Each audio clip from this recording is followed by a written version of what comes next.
Hello friends. दोस्तों, atrial fibrillation नाम की जो बीमारी होती है, जो एक हार्ट की प्रॉब्लम होती है, तो एट्रियल फिब्रिलेशन में क्या होता है, हमारे हार्ट के अंदर किस किस तरह के चेंजेस आते हैं।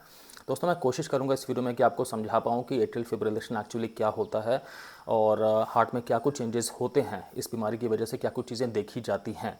और साथ साथ दोस्तों, इसमें यह भी हमें जानना बहुत इंपॉर्टेंट है कि जो हमारा हार्ट है ना, वो नॉर्मली फंक्शन कैसे करता है, क्योंकि जब हम इस बात को समझ पाएंगे तभी हम एट्रियल फिब्रिलेशन की वजह से हार्ट के पंपिंग करने में क्या चेंजेस आए हैं उस बात को ठीक से समझ पाएंगे। तो मैं आपको बहुत सिंपल करके बताने की कोशिश करूंगा, मेरे साथ थोड़ा सा कोऑपरेट करिएगा।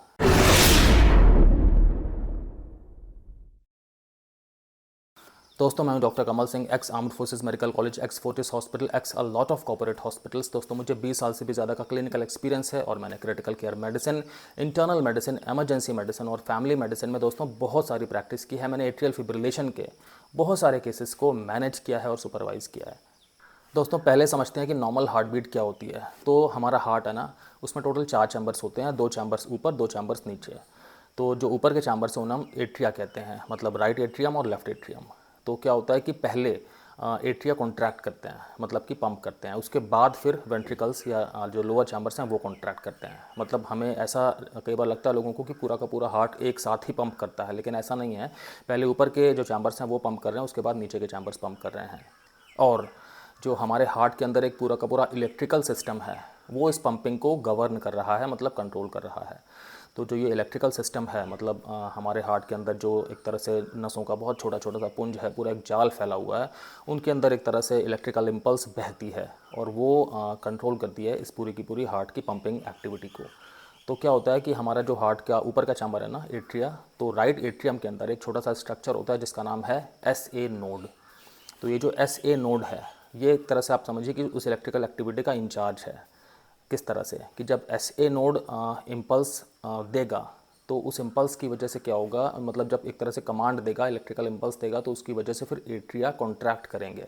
मतलब कि हार्ट के जो ऊपर के चैम्बर्स हैं ये कॉन्ट्रैक्ट करेंगे, और कॉन्ट्रैक्ट करेंगे तो क्या होगा, जो उनके अंदर ब्लड है एट्रिया के अंदर, अपर चैम्बर्स के अंदर, वो ब्लड फिर नीचे आ जाएगा, मतलब लोअर चैम्बर्स में, वेंट्रिकल्स में आ जाएगा।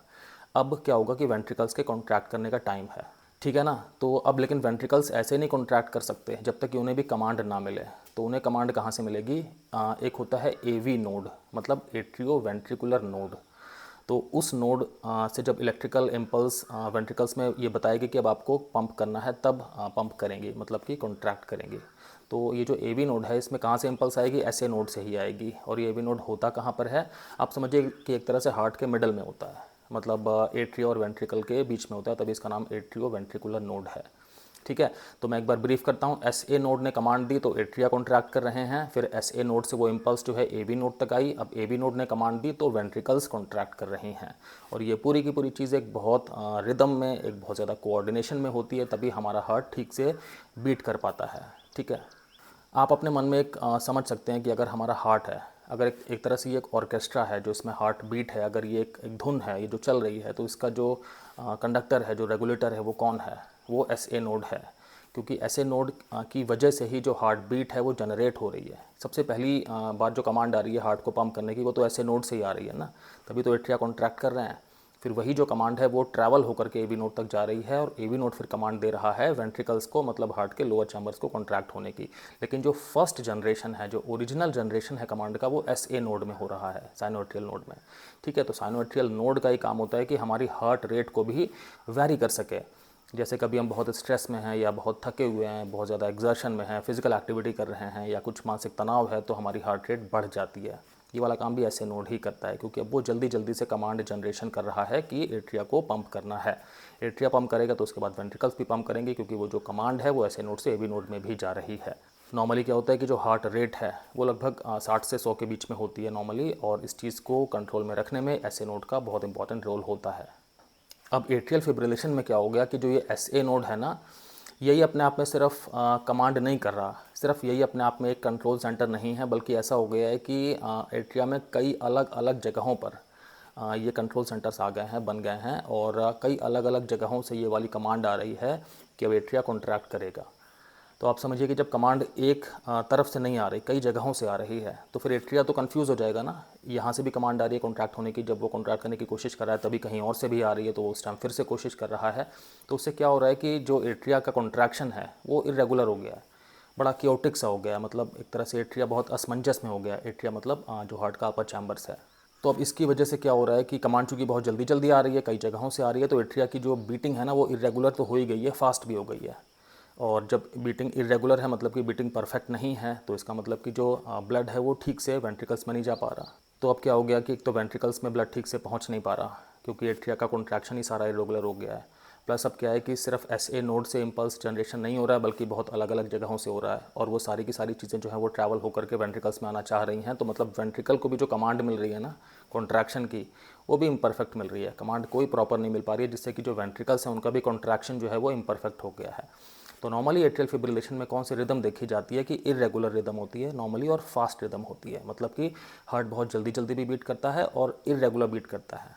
इरेगुलर से मेरा मतलब हो गया कि हार्ट की बीटिंग में अब कोई रिदम नहीं है, कोई पैटर्न नहीं है। कभी बीटिंग हो रही है, फिर नहीं हो रही, फिर एक गैप के बाद हो रही है, फिर वो गैप बड़ा हो गया, गैप छोटा हो गया, फिर उसके बाद हो रही है। तो मतलब बिल्कुल इरेगुलर बीटिंग है। आप समझिए कोई म्यूज़िकल कंसर्ट अगर चल रहा हो, वहाँ पर कोई जो व्यक्ति होता है, जो मास्टर होता है, वो एक तरह से पूरा का पूरा ऑर्केस्ट्रा को अपना दे रहा होता है निर्देश कि किस तरह से बजाना है। आप समझिए वहाँ पे अगर 2-3 और आ जाएंगे, वो भी अगर अपने अपने निर्देश देना शुरू कर दें, तो जो भी पूरा ऑर्केस्ट्रा था ना, अब वहाँ से कोई म्यूज़िक नहीं आ पाएगा, कोई धुन किसी को समझ में नहीं आएगी, बिकॉज अब सब कुछ क्योटिक हो गया है, सब कुछ बिल्कुल कन्फ्यूज्ड वाला सिस्टम हो गया है। तो वही वाली चीज़ यहाँ पर एट्रियल फिब्रिलेशन में हो रही है कि जो कमांड सेंटर पहले एक था ऐसे नोड, अब कई सारे हो गए हैं। अच्छा, अब इस पूरी प्रोसेस में एवी नोड का क्या काम हो रहा है?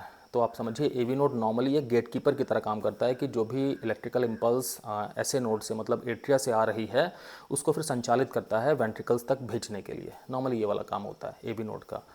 अब यहाँ पर क्या हो रहा है लेकिन कि एट्रिया से बहुत अलग अलग जगहों से मतलब कई सारी इलेक्ट्रिकल इम्पल्सेस आ रही हैं। तो एवी नोड अपनी तरफ से पूरी कोशिश करेगा कि ये सारी की सारी जो क्योटिक मतलब इरेगुलर इम्पल्सेस आ रही हैं, इनको वेंट्रिकल्स में सारी की सारी ना भेजे। लेकिन फिर भी मतलब कुछ तो चली ही जाती हैं, कुछ तो जाएंगे ही। तो इससे क्या होगा कि जो वेंट्रिकल्स है उनकी बीटिंग भी इरेगुलर हो जाएगी और उनकी बीटिंग भी फास्ट देखी जा सकती है। अगर मैं बात करूं कि कौन कौन से फैक्टर्स होते हैं जिनसे कि ये एट्रियल फिब्रिलेशन वाले चेंजेस हार्ट के अंदर देखे जा सकते हैं, तो आप समझिए हार्ट के अंदर कोई भी स्ट्रक्चरल बदलाव जो है वो अपने आप में कॉज कर सकता है एट्रियल फिब्रिलेशन। या कोई भी अगर हार्ट के अंदर फंक्शनल चेंज हो रहा है किसी भी कारण से, बेसिकली जो हार्ट के अंदर एक एनवायरनमेंट होता है ना, जो हार्ट के अंदर सेल्स हैं, सेल्स के अंदर अपना एक माइक्रो एनवायरनमेंट है, मतलब कि सेल्स के अंदर जो भी सारे के सारे स्ट्रक्चर हैं सब ठीक ठाक काम अपना कर रहे हैं, वो तो एक नॉर्मल चीज़ हो गई। लेकिन अगर सेल्स के अंदर के एनवायरनमेंट में कुछ चेंजेस आ रहे हैं किसी भी वजह से, तो वो चीज़ जो है अपने आप में हार्ट के फंक्शन को तो अफेक्ट कर ही सकती है, एट्रियल फिब्रिलेशन भी पैदा हो सकता है। स्पेशली जब इस तरह के जो भी चेंजेस आ रहे हैं उनकी वजह से क्या हो जाए कि एट्रिया के अंदर बहुत अलग अलग जगहों पे इलेक्ट्रिकल इम्पल्स पैदा होना स्टार्ट हो जाए, या पल्मोनरी वेन में ये एबनॉर्मल इलेक्ट्रिकल इम्पल्स पैदा होना स्टार्ट हो जाए। अच्छा, किस किस तरह की एबनॉर्मल एक्टिविटीज़ देखी जा सकती हैं हार्ट के अंदर? तो पहली चीज़ हो गई एनहांस्ड ऑटोमेटिसिटी। इसका मतलब ये हो गया कि जो इलेक्ट्रिकल करंट है, मतलब हार्ट के अंदर जो करंट है उसमें कुछ इस तरह के चेंजेस आना कि अब जो हार्ट की सेल्स हैं ना वो बहुत ज़्यादा एक्टिव हो जाएं, ज़रूरत से ज़्यादा एक्टिव हो जाएं। ये अपने आप में एक बदलाव है जो देखा जा सकता है एट्रियल फिब्रिलेशन के अंदर। अच्छा, अगली चीज़ है अर्ली आफ्टर डीपोलराइजेशन। तो इसमें क्या होता है कि जो हार्ट की सेल्स हैं, कोशिकाएं हैं, उनके अंदर कैल्शियम चैनल्स होते हैं। कैल्शियम चैनल्स मतलब कि एक रास्ते होते हैं कि जिसके ज़रिए कैल्शियम का आवागमन होता है सेल्स के अंदर बाहर। अगर इन कैल्शियम चैनल्स में कोई प्रॉब्लम है तो कई बार क्या होता है कि जो इलेक्ट्रिकल एक्टिविटी है ना वो थोड़ा सा पहले शिफ्ट हो जाती है, तभी इसका नाम है अर्ली। तो अर्ली आफ्टर डिपोलराइजेशन में क्या है कि इलेक्ट्रिकल एक्टिविटी जिस टाइम पर होनी थी उस टाइम पर ना होकर के थोड़ा सा पहले ही हो रही है। और आप समझते हैं कि ये जो इलेक्ट्रिकल करंट वाला काम है ये इतना ज़्यादा बिल्कुल सेट होता है, इतना ज़्यादा बिल्कुल मशीनाइज्ड होता है कि अगर इसमें थोड़ा सा भी कुछ प्लस माइनस हो जाए टाइम का तो अपने आप में एक प्रॉब्लम पैदा हो सकती है, अपने आप में पूरा का पूरा जो सिस्टम है वो फेलियर हो सकता है। तो कंडक्शन सिस्टम भी कहीं ना कहीं अफेक्ट हो रहा है अगर ये इलेक्ट्रिकल एक्टिविटी अपने टाइम पर ना हो करके टाइम के पहले ही होना स्टार्ट हो जाएगी तब। अगली चीज़ होती है डिलेड आफ्टर डिपोलराइजेशन। तो इसमें भी कैल्शियम चैनल्स ही अफेक्ट होते हैं। तो हार्ट की जो सेल्स हैं उनके अंदर कैल्शियम ज़्यादा आ जाता है, जिसकी वजह से क्या हो रहा है कि जो इलेक्ट्रिकल एक्टिविटी है ये अपने टाइम पर नहीं हो रही है, टाइम के आगे शिफ्ट हो गई है। इसके पहले वाले में क्या हो रहा था कि टाइम के पहले शिफ्ट हो गई थी। इसमें क्या है कि डिलेड आफ्टर डिपोलराइजेशन में कि अब इलेक्ट्रिकल एक्टिविटी निर्धारित समय के आगे चली गई है। तो इससे भी फिर वही होगा कि पूरा का पूरा जो एक सिस्टम कंट्रोल में चल रहा था इलेक्ट्रिकल करंट का, अब वो प्रभावित हो गया है, जिसकी वजह से कि अब जो हार्ट का बीटिंग है, हार्ट की जो पंपिंग है वो अफेक्ट हो रही है, क्योंकि जो कमांड जहाँ से आती है इलेक्ट्रिकल करंट की, वो सारी की सारी चीज़ें डिस्टर्ब हो रही हैं। अच्छा, ये जानना इंपॉर्टेंट है कि लगभग जो 90% ये एबनॉर्मल इलेक्ट्रिकल एक्टिविटी है, ये कहाँ पे स्टार्ट हो रही है? ये पल्मोनरी वेन में स्टार्ट हो रही है। और जो बाकी 10% है, ये कहाँ पे स्टार्ट हो रही है? ये हार्ट के अलग अलग जगहों में कहीं से भी हो सकती है। लेफ्ट एट्रिया की वॉल से हो सकती है, या फिर मिट्रल वॉल के पास से हो सकती है, या फिर राइट एट्रिया और लेफ्ट एट्रिया के बीच में जो सेप्टम होता है, जो दीवार होती है, वहाँ से भी स्टार्ट हो सकती है। अच्छा, एक चीज़ होती है री एंट्री सर्किट्स, वो भी देखी जाती है एट्रियल फिब्रिलेशन में। री एंट्री सर्किट्स का मतलब क्या हो गया कि एट्रिया के अंदर कुछ एक इलेक्ट्रिकल लूप बन जाते हैं, मतलब कि करंट सिर्फ लूप में गोल गोल बह रही होती है, आगे तक नहीं जा रही होती। इससे क्या होता है कि एट्रिया अपने आप में, मतलब आप समझ सकते हैं कि कंफ्यूज्ड स्टेट में तो आ ही जाएगा, क्योंकि करंट वहाँ पर ही ट्रैवल कर रही है सिर्फ, तो करंट का कोई डायरेक्शन नहीं है, डायरेक्शन नहीं है तो करंट का कोई पर्पस नहीं बच गया, पर्पस जो है वो खत्म हो गया। जो पर्पस पहले था कि ठीक से एक डायरेक्शनल फ्लो में जाएंगे, वो चीज़ नहीं हो पा रही है। और ये रीएंट्री सर्किट्स बन क्यों रहे हैं? रीएंट्री सर्किट्स तब बनते हैं जब हार्ट किसी भी वजह से डैमेज हो गया है। हार्ट के अंदर आप समझिए इन्फ्लेमेशन आ गया है। अगर इन्फ्लेमेशन का मतलब हो गया कि जो हार्ट की सेल्स हैं, अगर वो चोटिल अवस्था में हैं, जिसकी वजह से उनमें सूजन आ गई है। सूजन का मतलब होता है इन्फ्लेमेशन होना। तो अगर हार्ट में इन्फ्लेमेशन है, उसकी वजह से रीएंट्री सर्किट्स बन सकते हैं। अगर हार्ट के अंदर किसी भी तरह से स्कार फॉर्मेशन हो रहा है, स्कार फॉर्मेशन का मतलब हो गया कि जो हार्ट का एक तो नॉर्मल टिश्यू होता है, अगर वो नॉर्मल टिश्यू हट रहा है और उसकी जगह पे थिक, सख्त मतलब टिश्यू बन रहा है, फाइब्रस स्ट्रैंड्स बन रहे हैं, जो कि हार्ट को ठीक से पंप नहीं करने देंगे, तो ये अगर थिक स्ट्रैंड्स का फॉर्मेशन हो रहा है, इसे हम स्कार फॉर्मेशन कहते हैं। और अगर स्कार फॉर्मेशन हो रहा है तो फिर क्या होगा इससे कि जो नॉर्मल पाथवे थे इलेक्ट्रिकल एक्टिविटी के, वो ब्लॉक होना स्टार्ट हो जाएंगे। और वो ब्लॉक होंगे तो क्या होगा फिर कि ये री एंट्री सर्किट्स बनना स्टार्ट हो जाएंगे। तो कोई भी इस तरह का चेंज जो है, ये एट्रियल फिब्रिलेशन को पैदा करने में बहुत ज़्यादा मददगार हो सकता है। तो दोस्तों, बहुत सारे फैक्टर्स हो सकते हैं जो हार्ट के अंदर चेंजेस पैदा करें इस तरह के कि ये सारी चीज़ें पैदा होना स्टार्ट हो जाएं। तो अगर फॉर एग्जांपल कोई भी ऐसी चीज़ है जिससे कि हार्ट लेफ्ट एट्रिया का साइज़ बड़ा हो रहा है, या कोई भी अगर ऐसी चीज़ है कि हार्ट को डैमेज हो रहा है, फॉर एग्जांपल हार्ट फेलियर हो गया, या कि ऑब्स्ट्रक्टिव स्लीप एपनिया हो गया, या बहुत ज़्यादा ब्लड प्रेशर रहता है बहुत लंबे टाइम से, या कुछ वॉल्व्स की प्रॉब्लम है, कई सारी इस तरह की चीज़ें, अगर हार्ट के अंदर कोई भी कारण से इन्फ्लेमेशन हो गया है, कई बार इन्फेक्शंस के वजह से इन्फ्लेमेशन हो जाता है, कई बार इम्यून सिस्टम की प्रॉब्लम की वजह से इन्फ्लेमेशन हो जाता है। इन्फ्लेमेशन के बहुत सारे अलग अलग कारण होते हैं। तो कोई भी अगर इनमें से चीज़ पैदा हो रही है जिसकी वजह से हार्ट के अंदर फाइब्रस स्ट्रैंड्स बन रहे हैं, मतलब स्कार टिश्यू बन रहे हैं, तो फिर ये पूरी की पूरी चांस है कि जो हार्ट का एक नॉर्मल रिदम थी, जो हार्ट का एक नॉर्मल इलेक्ट्रिकल करंट बहने का सिस्टम था, वो अफेक्ट हो जाएगा। जिसकी वजह से क्या होगा कि मल्टीपल अलग अलग एबनॉर्मल जगहों से इलेक्ट्रिकल कंडक्शन के सिग्नल्स आना स्टार्ट हो जाएंगे, जिसकी वजह से कि हार्ट फिर कंफ्यूज हो जाएगा, एट्रियल फिब्रिलेशन नाम की चीज़ पैदा हो सकती है। तो ये चीज़ है इसमें। तो दोस्तों, एट्रियल फिब्रिलेशन के बारे में अगर आप ये समझ पाएँ कि इसके अंदर किस किस तरह के इलेक्ट्रिकल चेंजेस आ रहे हैं, ये चीज़ क्यों पैदा हो रही है, इसकी जड़ में मतलब क्या क्या फैक्टर्स हैं, अगर आपको चीज़ थोड़ी सी क्लियर हुई है तो वीडियो को लाइक करिएगा।